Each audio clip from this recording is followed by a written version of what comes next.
Snack. This is our discussion period of our panel this morning. So I would welcome you, to ask questions of our panelists. If you're kind of quiet and the questions aren't coming forward, I've got a few that are sort of prepared, so we can start with that. I will repeat your question after you ask it so that everybody hears and so that it goes through the microphone properly. So that will be part of our procedure. So do we have anybody who can start us off? Anybody? Questions? Yes. I have a question. What about just the use of the residential waste? I mean, it seems a little too good to be true that you just take mostly everything. You said you take out the metals and the compostable organics, but basically everything else goes into your pipeline? Yeah, Okay. essentially. Yeah, let me repeat. I'll repeat it. Yeah. So the question is reusing residential municipal waste. Is it too good to be true? Where do the other parts go in the pipeline? Yeah. So that's a great question. We do have ranges of material, but most of the residual waste that's non-compostable and non-recyclable falls into this range. So really, what we're after is we're after the carbon that's in the waste, and that carbon comes in some organic waste. There's a lot of woody waste, paper that doesn't get recycled in the end, plastic that can't be recycled economically. We can recycle these materials. So, but there's some non-desirable materials that's in waste. It's one of the reasons why it's in waste.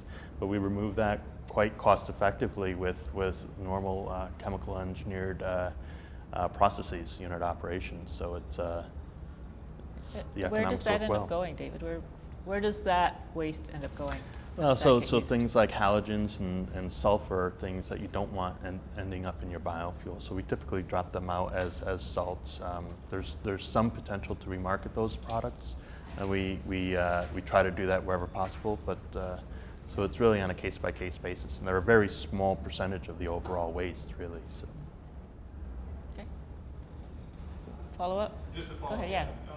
So the products, you said you try and create a market for the products, but when you showed the Edmonton facility and they had that 10% of their waste that did end up in the landfill, is it more difficult to treat or more costly to handle than the 100% would have for the material the bulk material, or is it treated specially or different, or is it just, no, there's 10% of it, you treat it basically, you treat any landfill waste?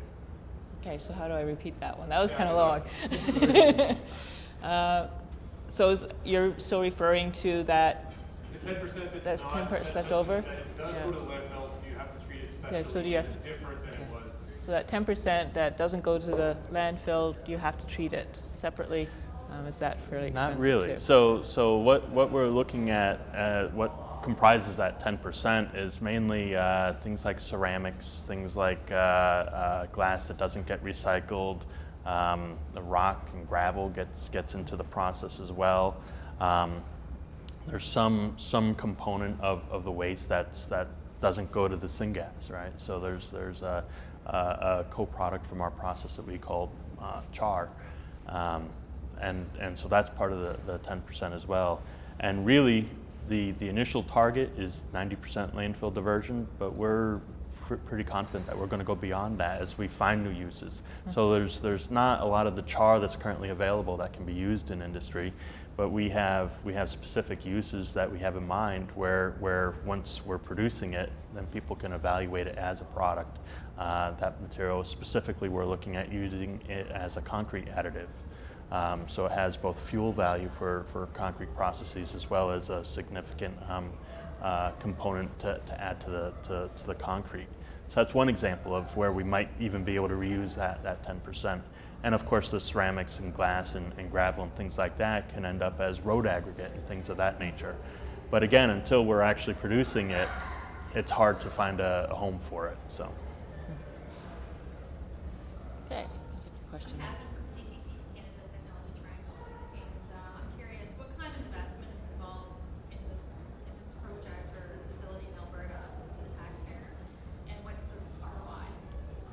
Okay, so the question is what kind of investment is required, I guess, from the city and the taxpayers of that city to do something like this? And I didn't quite hear the... And what's the return on investment? Okay, what's the return on investment? Okay. Well, I can't go into all of the specifics, the economic specifics for the project. Essentially, what we've been able to do is we've been able to sign a long-term agreement with the City of Edmonton to take their feedstock and basically guarantee that we can address their waste in a cost-effective manner for the next 25 years. So from an overall investment standpoint, that's one thing that we're able to bring to the table. Enerkem has arranged the financing of the facility itself, the biofuels facility. We have had some help from the province of Alberta and SDTC and some of the others, both in technology development as well as in some investment to the facility. But we've arranged the majority of the financing for the facility there. And this is part of the model. And there's also some cost sharing, not cost sharing, but profit sharing arrangements with the City of Edmonton. So once all of the capital is paid off by Enerkem, we can share some of the profit back with the city at the end of the day. So there's some very significant benefits to the City of Edmonton in the overall arrangement for this as well. Yeah, absolutely. Yeah. Are there any byproducts that come out of this that can be sold back to market? So the question is, are there any byproducts that come out of this that can be sold back to the market in some way? Sure. So basically, there's four main products that can be taken out of the process. So first of all is your biofuel. That's the target of the process. So of course that's being sold. The Enerkem process uses a two-stage technology. We first go to methanol and then convert the methanol to ethanol. So those are two of our core products that we're looking to sell from the facility. And then, of course, the other material is the aggregate. We call it's basically from the gasifier itself, material that doesn't go to the syngas. So that's GSR. There's potential to sell that as an aggregate, but really it's very low. You're not going to make a lot of money off the GSR. There's some recycle value. There's some metal and aluminum that gets in there, and you pull that out of the GSR for recycle value. The third component is your char.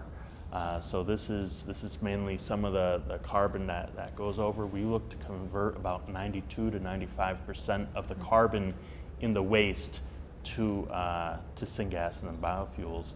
But that 5 to 8% does come out in the char product. So we're looking to potentially sell that to, as I mentioned, the cement kilns and cement industry as a fuel and as a concrete additive.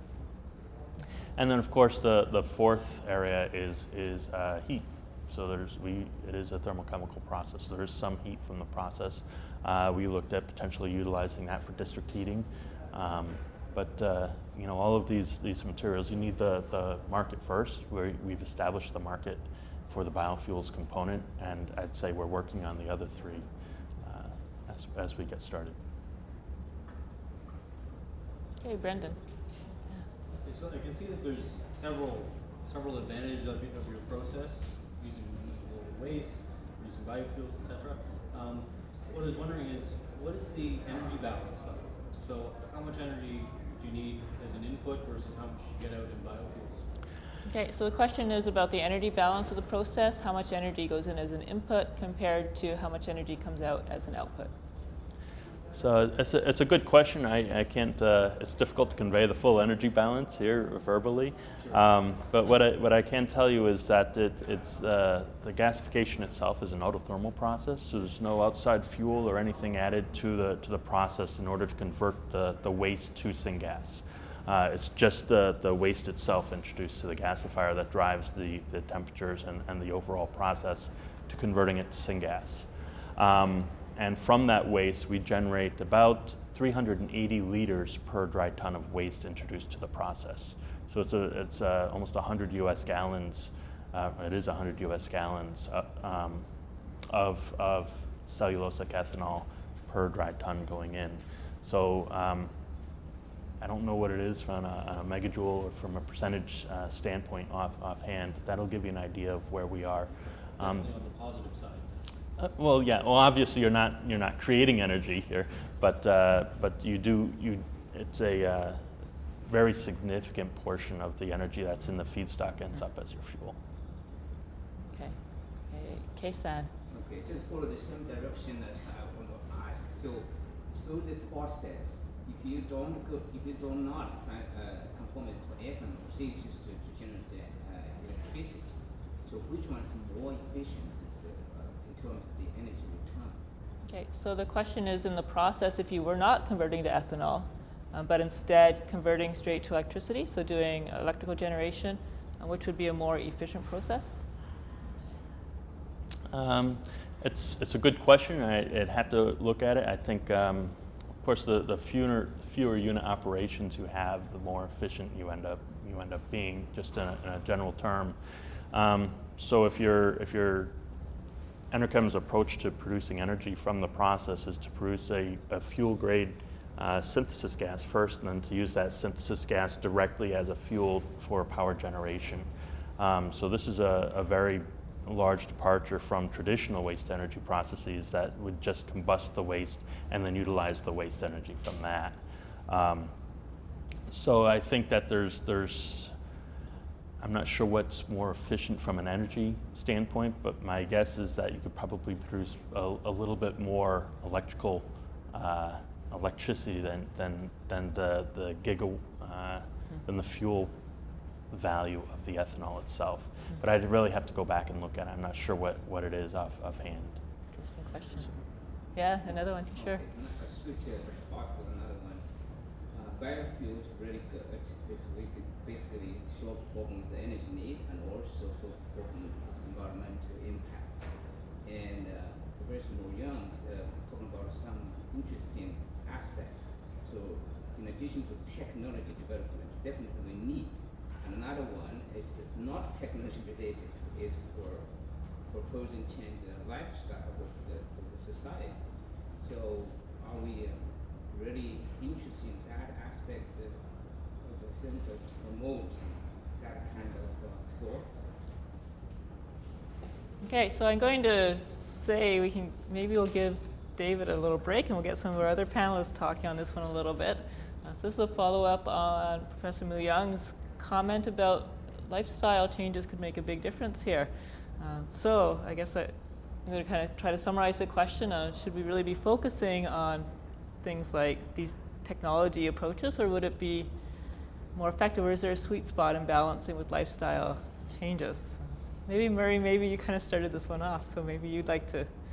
Well, earlier I was just trying to be a messenger from a message which I heard from this Nobel Prize winner at a conference, and I thought that was a good insight. We said that if we want to solve this problem in a very significant way, you need to cultivate a lifestyle so that we don't generate all this kind of greenhouse gases. So I guess at the question period at the conference, he was talking about using cars which are not using petroleum, electric cars and stuff like this.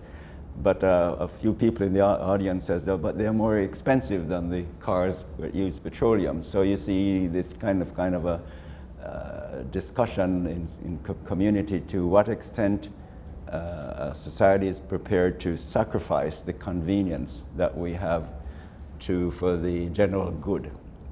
That's what I heard in the conference.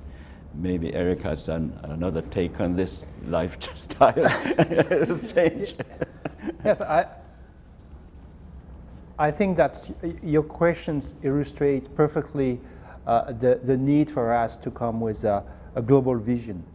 That means that I say we are energy addicted, and we can change our lifestyle without going into a lower lifestyle. Why should we do that? Because we know that we cannot continue with the current lifestyle of Western countries, with a growing population worldwide, people who want to access a correct lifestyle, health, communication, of course, transportation. We know that this won't work.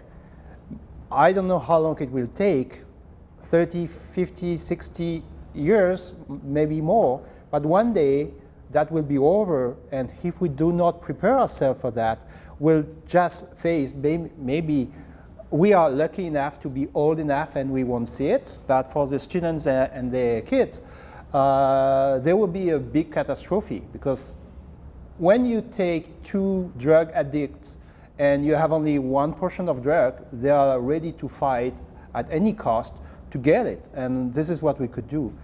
And in the energy issue, that's certainly we must develop new ways to produce energy. Biofuels are part of it, but maybe a great resource is to save it by being more smarter. We are looking at the transportation, and we know that for a while it will be the same way, but we can look at some energy resources like I was thinking about what you can buy in the supermarket for the kids' lunch, where you have a small piece of cheese and 3 crackers, and the whole packaging. And this whole packaging, it's just energy that we're just wasting, because you find them back in the wasteland. So certainly, and I think I would say my message is for students and my colleagues as researchers, we are living very exciting times, because we know problems are coming, and it's part of our job to try to address with the industry, to address this problem and bring some solution. Kesson, this is a somewhat cynical view, not necessarily mine, but one could argue that it's great for developed countries like Canada and the US could have this lifestyle because we have already developed.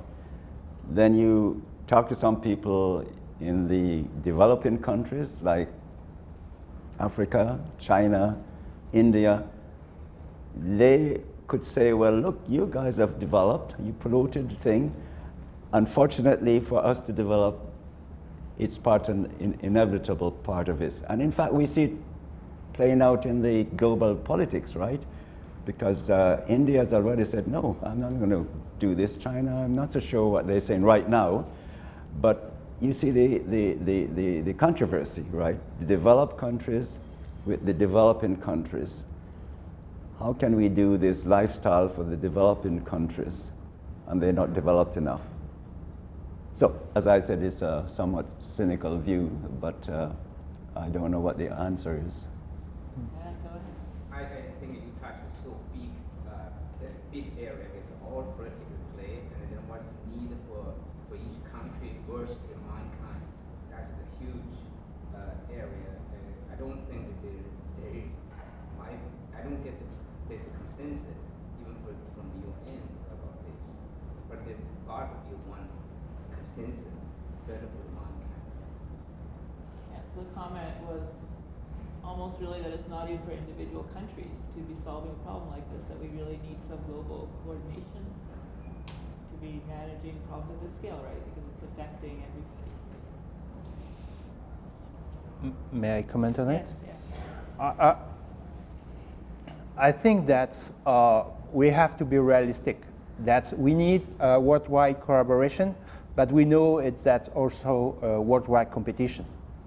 And if we are working on developing the new technologies and the new IP for the next 20 years, this is how we can be sure that our country is keeping or taking some leadership. So it's part of, we must address the global problems, we must collaborate, but we know at the end of the day that money and being able to create jobs, it's also an important factor, and this is also a way to prepare for the next jobs and the industry and economy. That's probably you can give You your... want to comment, David, maybe about the potential of this industry to create highly skilled jobs for the future? Oh, for sure. There's we use a very diverse group of people in our company to make this a success. You've got your business disciplines as well as the engineering and all aspects of engineering, mechanical, chemical, chemists. It's important from a multidisciplinary aspect.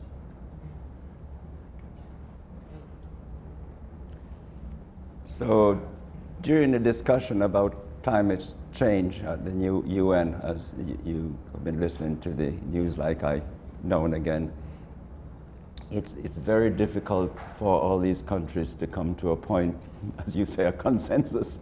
And again, on a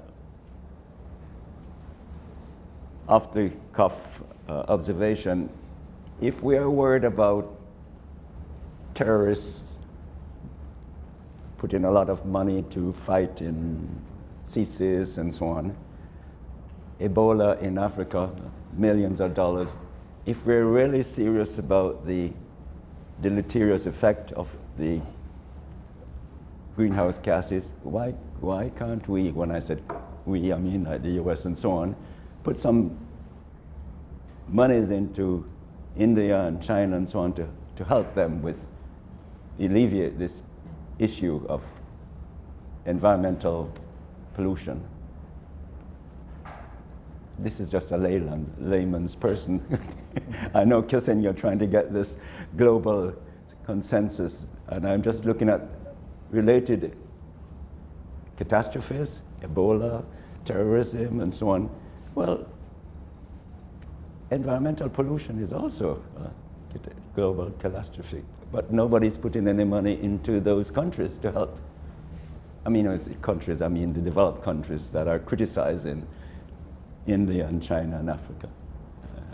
We have to help with the economics of Yeah, bringing yeah. these technologies. Like, Always back to the economic model, right? How do we make this actually work? yeah. Question here. Oh yeah, sorry, I have a question with that. Like the syngas is a mixture of carbon dioxide and monoxide and hydrogen, right? So like basically you harvest carbon from waste. So where's the hydrogen part come from? The hydrogen part? Yeah, so, the question was on the syngas. You're harvesting the carbon from the waste, but where's the hydrogen coming from? Well, the hydrogen is also in the waste. It's not strictly the carbon. We focus on the carbon because it's contributing to the greenhouse gas emissions. But the hydrogen also comes from Syngas. the waste, syngas. CO2 and hydrogen. Like, do you substitute some extra like a hydrogen source, like water? We don't need to within the process. We do use some steam to pack the hydrocarbons in the top of the gasifier. We do use steam, but there's not an external need for hydrogen typically. Yes, what's your opinion about biofuel from palm oil? What's the reality? Biofuel from palm oil. Okay, so what's your opinion about biofuel from palm oil? Anybody on the panel? I have one. Okay.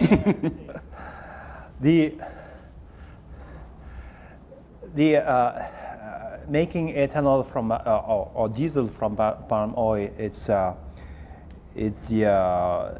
obvious solution. And when you look at the process itself, you could say that's a good thing because we grow some plants and we convert them, etc. And this is, I think, a perfect way to illustrate that a global vision and a global life cycle analysis must be used to address the problem, because we know that in countries who are pushing for that, because there's a high demand from Western countries, this really disturb the environmental parks, national parks, and ecosystems.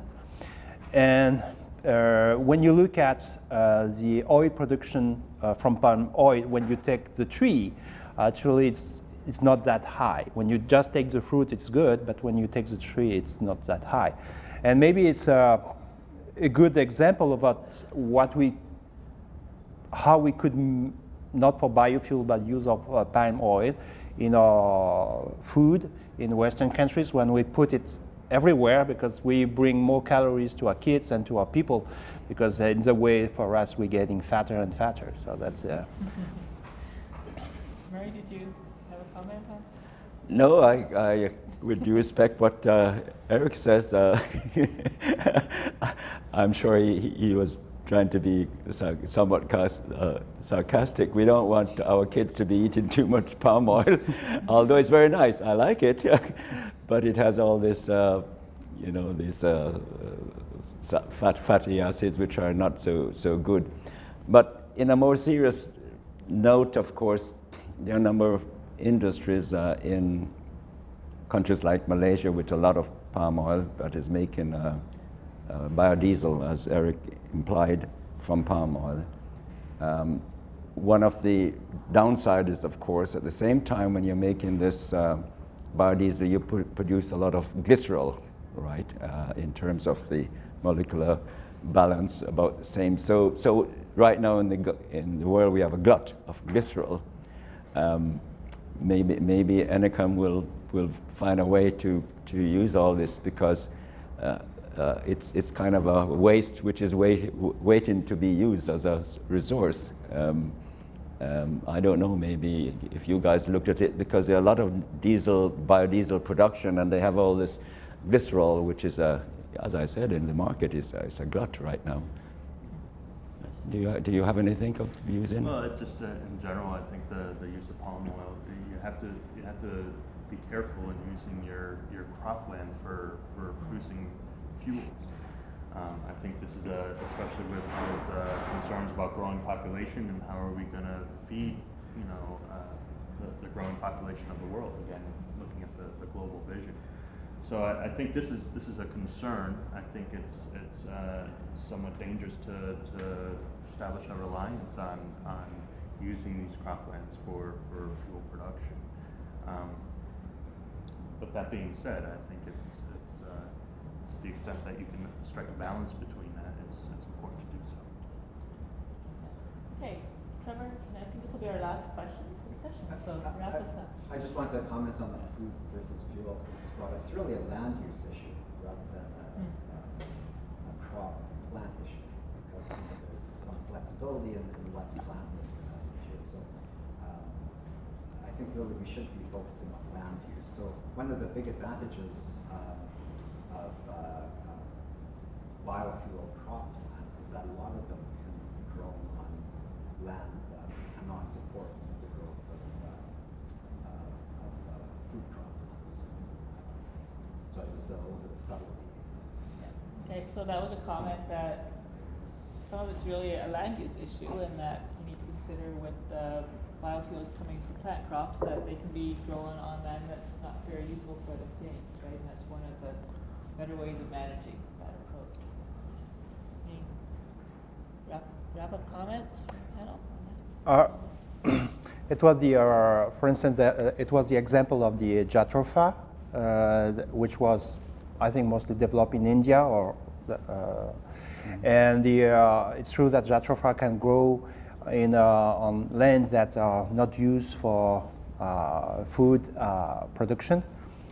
On the other way, one day when you must increase your production yield, you could decide that it's better to use land for food production, because of course the yield will be higher.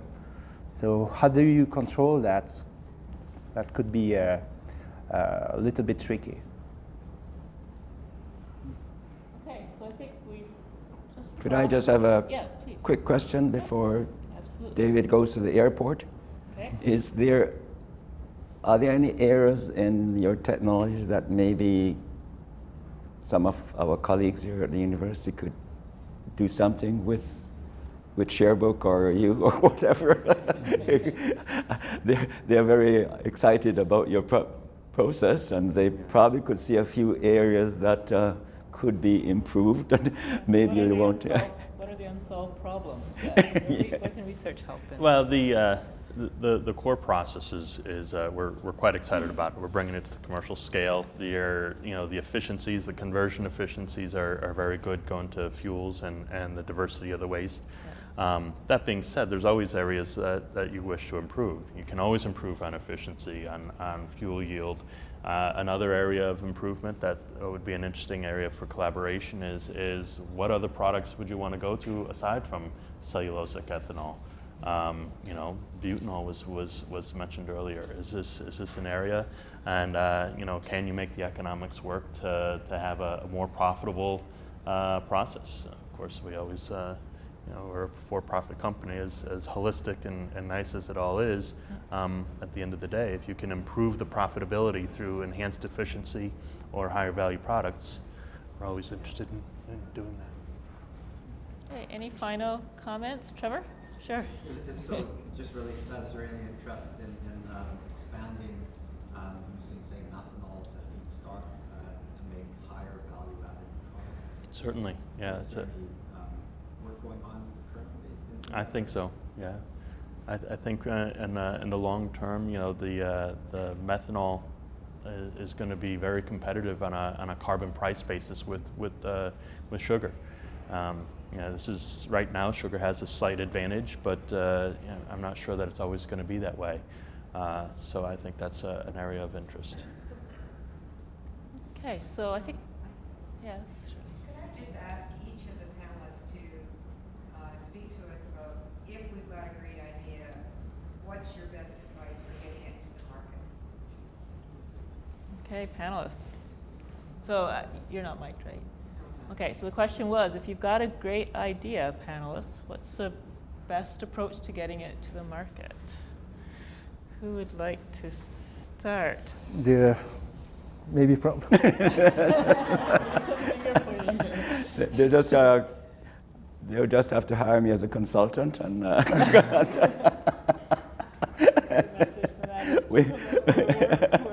joking aside, I've helped quite a few companies have some very commercial products on the market, but I guess these days, as Greg Venter said, it's very difficult to have some new products unless you have some great collaborative multidisciplinary team that's working it. So I haven't given a definitive answer, but it's one of those questions that very difficult to answer. Sometimes it has to do with luck, these things. And as you know, the old saying that the genius is favor the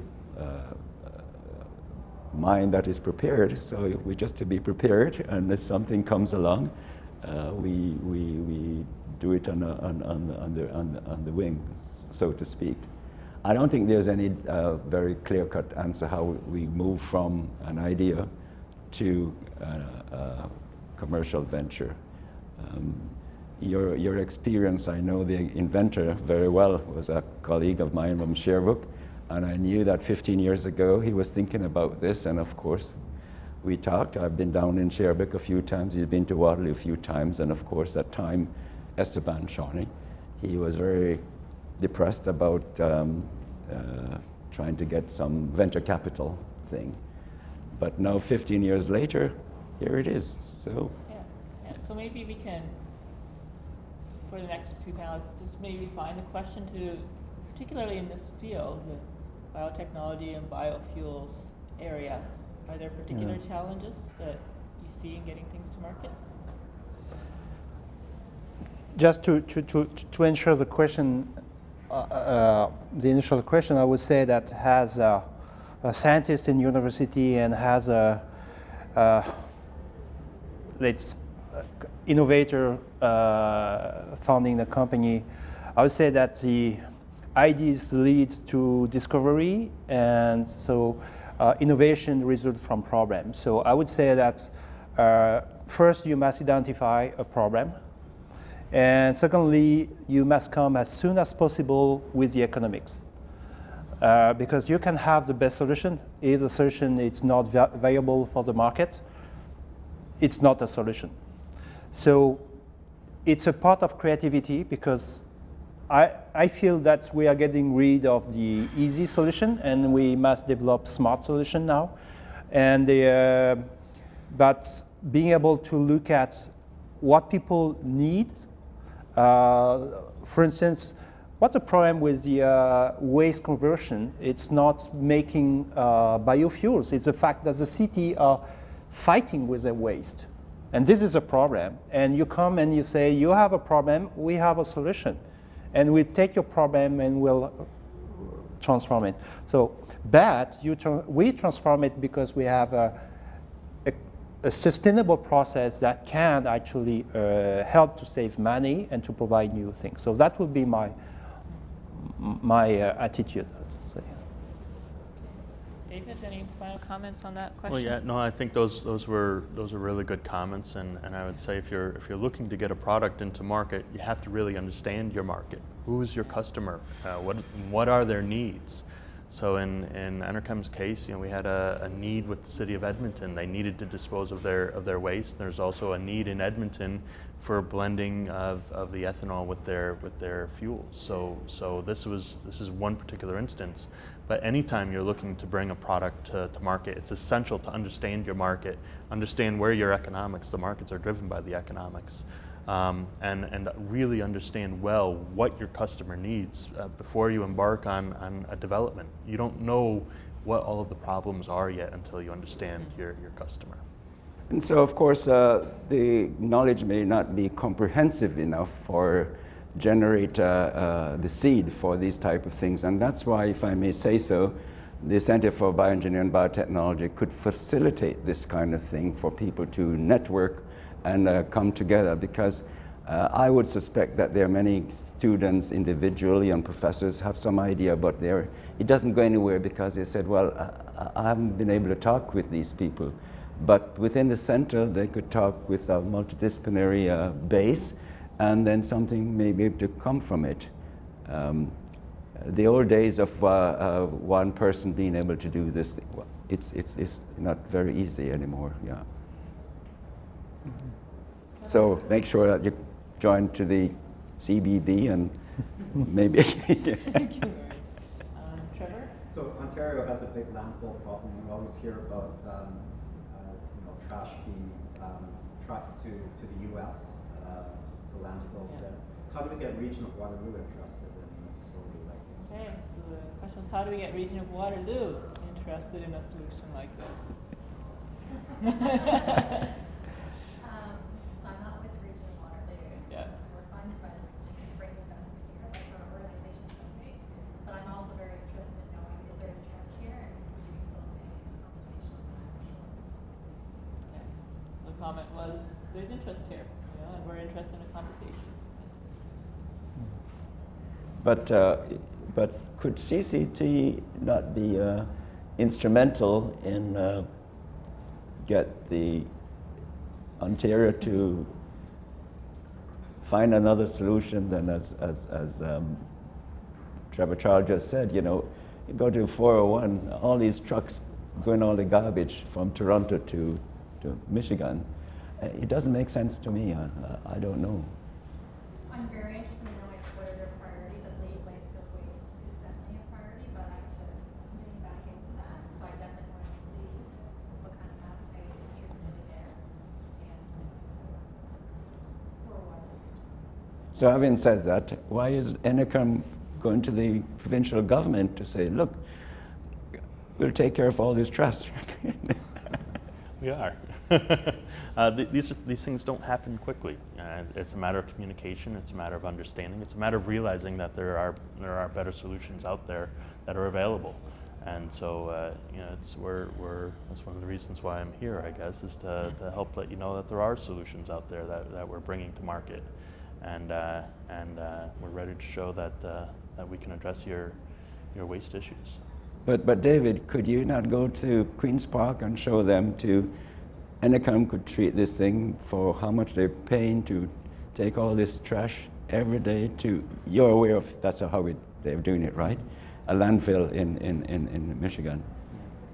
Even once we show that we're able to do that, it doesn't just happen tomorrow. It's a long process. I think there's an approval process. There's people who have a lot of questions about how this goes about, and there's a decision-making process that we participate to show that we think we're the best solution, but ultimately it's the customer who has to come to that conclusion. Okay, one comment, yeah. You say that you have to be in the market now, like I can see like just brand everything to incorporate the nanotechnology. What's your opinion about incorporating of nanotechnology on with the life experience? So I guess the question is there a role or a future to incorporate nanotechnology with biofuels in this space? If you need nanotechnologies for your solution to solve the problem, you incorporate them. If you don't need them, you don't. So you look at the problem, you look at the economics, you look at the best solution that combine the technology, science, engineering, and economics. And if you need these building blocks in your solution, you use it.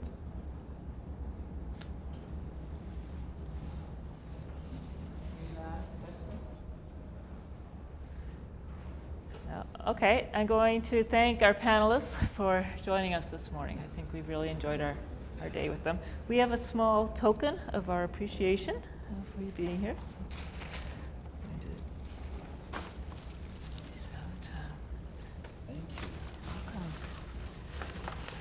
Thank you very much. Maybe we could have a round of applause before we head off for snack.